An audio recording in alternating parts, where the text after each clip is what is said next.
전설천하TV 클릭해 주셔서 감사합니다. 건강하고 행복한 하루 되세요. 이야기 시작하겠습니다. 세 사람의 제주자랑 제56화 흉계. 임씨는 두 눈에 신경을 고추 세우고 밖에 보이는 것들을 예의주시하였다. 마당 지나 대문 그리고 헛간 앞에 메어둔 당나귀. 그 대문 너머 멀리로 먼 산이 평이하게 어스름이 펼쳐져 있다고 생각한 그 순간 동력 하늘을 향해 동산을 막 차고 떠오르는 둥근 태양이 첫 햇살을 임씨의 눈동자를 향해 화살처럼 핑 하고 시위를 날렸다. 임씨는 한 움큼 그 강렬한 빛에 쏘여 하고 자신도 모르게 외마디 비명을 질렀다. 그런데 그 비명이 가시고 잠시 후 눈앞이 환히 밝아져 오더니 거기 빛나는 붉은 관복을 입은 하얀 수염을 흩날리는 건장한 몸에 오만한 얼굴에 웬 늙은 신하가 쓱 나타났다. 보니 중앙의 높은 대전에 금빛 용상이 보이고 거기 황색용포를 두른 임금이 앉아 있었는데 그 아래 여러 신하들이 줄줄이 고개를 수그리고 엎드려 있었다. 그런데 거기 푸른 관복을 입은 젊은 신하 하나가 일어나 소리쳤다. 영상대감 나리, 어찌하여 외적을 방어할 목적으로 병사들을 먹일 군량미를 각 부대로 내렸는데 그 군량미 일부를 중간에서 가로채 착복하셨단 말씀입니까? 이는 반역죄에 해당되는 것 아닙니까? 뭐라! 내 놈이 지엄하신 상감마마 앞에서 무슨 근거로 나를 엄해하여 겁박하는 것이냐? 붉은 관복을 입은 늙은 신하가 벌떡 일어나 불그락푸르락 핏발선 눈으로 젊은 신하를 쏘아보며 소리쳤다.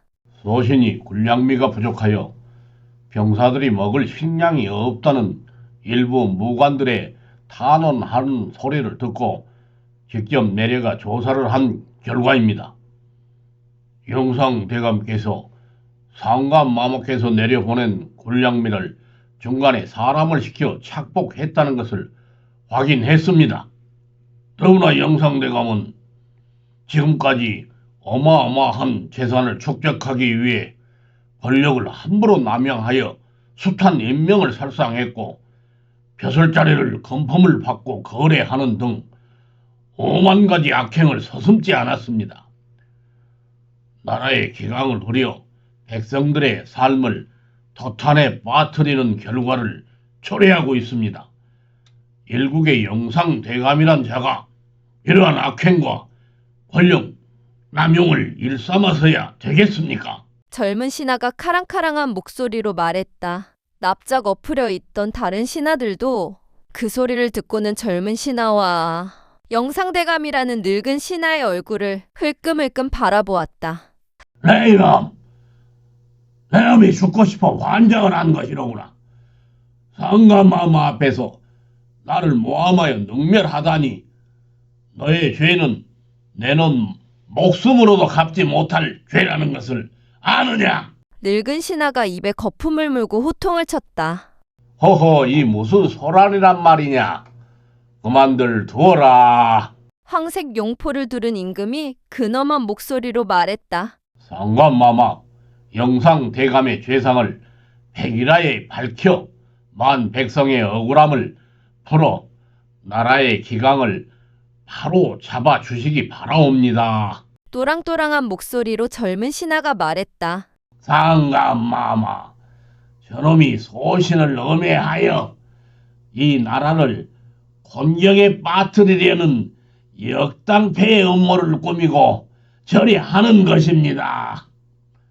저놈을 당장 의검부에 하옥하고 그 죄의 찬당을 실토하게 하여 그 싹을 모조리 제거해야만 할 것입니다. 늙은 신하가 소리쳤다. 자, 오늘은 그만둡시다. 영상대감, 시간을 두고 이에 대한 진상을 낱낱이 조사하여 죄가 드러나는 자가 있다면 엄벌에 처하도록 합시다. 이제 자리를 파도록 합시다. 용포를 두른 임금이 이렇게 말하고는 몸을 일으켜 대전을 나갔다.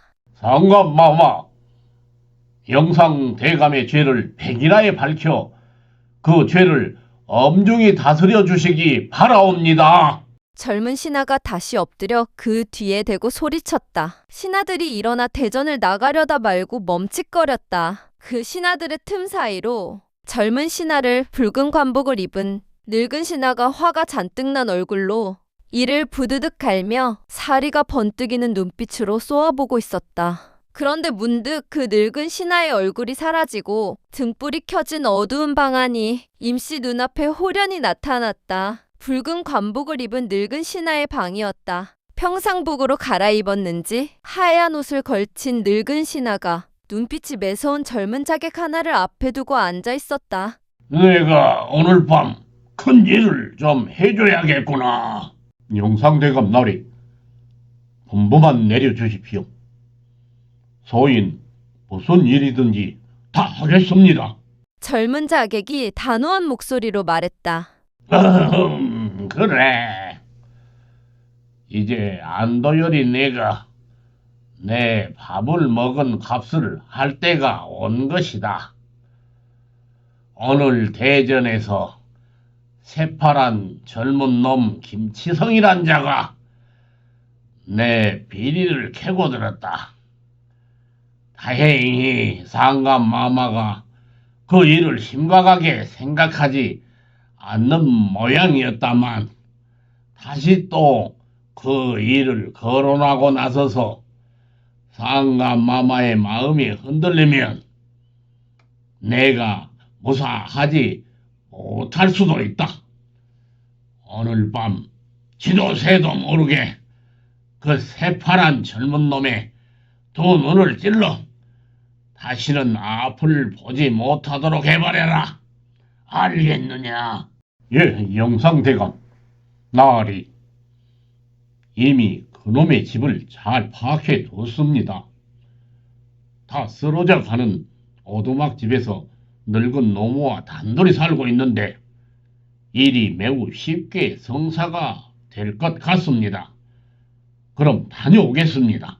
젊은 자객이 방문을 열고 나갔다. 늙은 신하가 그 뒷모습을 바라보며 음흉한 미소를 흘기며 중얼거렸다.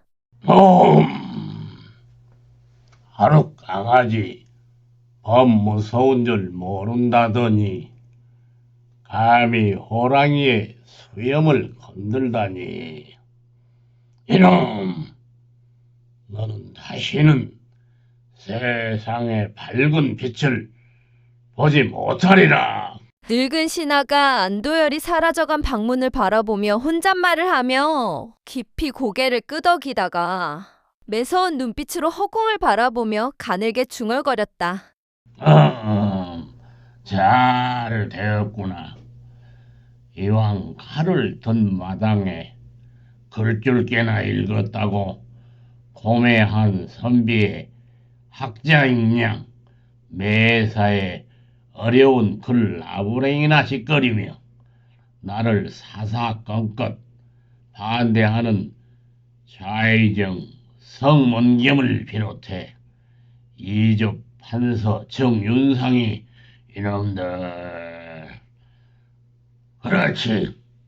이번 기회에 나를 배관시하거나 반대하는 놈들을 모조리 일거에 소탕해 버려야.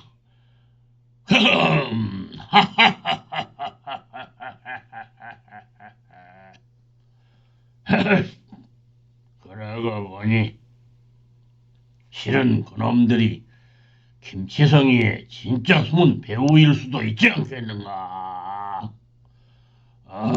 그렇지. 그렇지. 늙은 신하가 무슨 기발한 계략이라도 떠오른 양 늑대 같은 눈빛을 번뜩이며 허공을 사납게 쏘아보며 간악한 미소를 얼굴 가득 넘쳐 흘기는 것이었다. 그리고 잠시 후 가는 파란 하늘이 통째로 무너져 내리는 것 같은 웬 사내의 처절한 외마디 비명소리가 임씨의 귀 고막을 사정없이 찢고 들었다. 아마도 그 젊은 신하가 자객의 예리한 칼 끝에 두 눈이 찔려 지르는 비명소리 같았다. 그 비명소리 끝에 선혈 붉은 피가 허공 가득 튀어 번져 흐르는 것이 임씨 눈앞에 훤히 나타났다. 임씨는 두려움으로 부들부들 몸을 떨며 두 손으로 귀를 틀어막고 창문 구멍에서 두 눈을 때려 몸을 잽싸게 움직였다. 그런데 이게 웬일인가? 임씨의 몸이 마치 거기 꽁꽁 얼어붙기라도 한 양 도무지 움직여지지가 않았다. 두려움으로 덜덜덜 이를 부딪혔더는 임씨 눈앞에 이제는 몸이 꽁꽁 형틀에 묶인 웬 젊은 사내가 쓱 나타났다. 아마도 극심한 고문에 시달리며 신문을 당하고 있는 모양이었다. 헌데 그 사내의 얼굴을 보니 조금 전 늙은 신하가 젊은 신하의 두 눈을 찔러버리라고 보냈던 그 젊은 자객 안도열이 아닌가? 전설천하 TV 이야기 재밌게 들으셨나요? 다음 이야기 계속해서 들으시려면 구독, 좋아요, 알림 설정 꼭 해주시기 바랍니다. 오늘 하루 건강하고 행복한 하루 되세요. 감사합니다.